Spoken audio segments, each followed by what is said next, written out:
Um aparelho mais simples, porém, do qual a má-fé pode abusar facilmente, conforme veremos no capítulo das fraudes, é o que designaremos sob o nome de mesa de jardim. Tendo em atenção o uso que fazia dele, a senhora Emílio de Girardin, nas numerosas comunicações que obtinha como médium, porque essa senhora, se bem fosse uma mulher de espírito, tinha fraqueza de crer nos espíritos e nas suas manifestações. Bom, então essa mesa que ela criou, os espíritos passavam as informações e ela acreditava em qualquer espírito e nasquelas manifestações. Então a gente tinha as pessoas que estão gerenciando, que estão trabalhando em prol das comunicações espíritas, elas têm que procurar ter o cuidado de observar o que vale a pena a gente acreditar, o que nós podemos acreditar e aquilo que a gente tem que duvidar mesmo. Temos que abster de qualquer crença naquela situação para nossa própria segurança, para nossa própria defesa.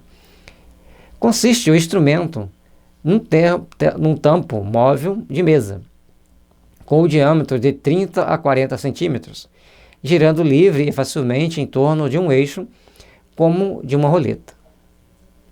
Sobre a sua superfície se coloca um punhado,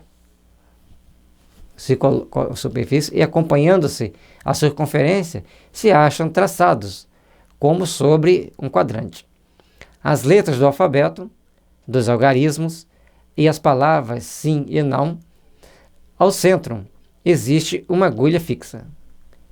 Então tem um tampo móvel, que tem uma agulha no centro, que ela vai circular ali, e no entorno existem as letras, os números e o sim e o não. Pousando o médium os dedos na borda do disco móvel, ele gira e para quando a letra desejada está sob a agulha.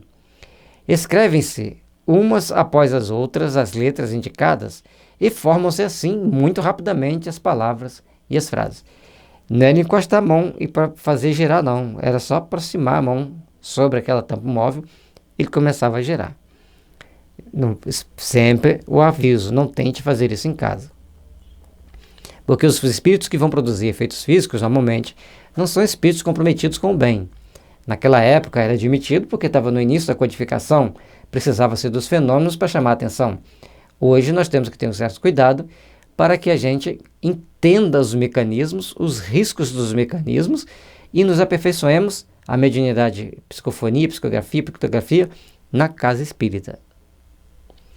Julgamo-lo possível, mas nunca o observamos. Se você pudesse fazer a experiência dessa maneira, infinitamente mais probante ela seria, porque eliminaria toda a possibilidade de embuste.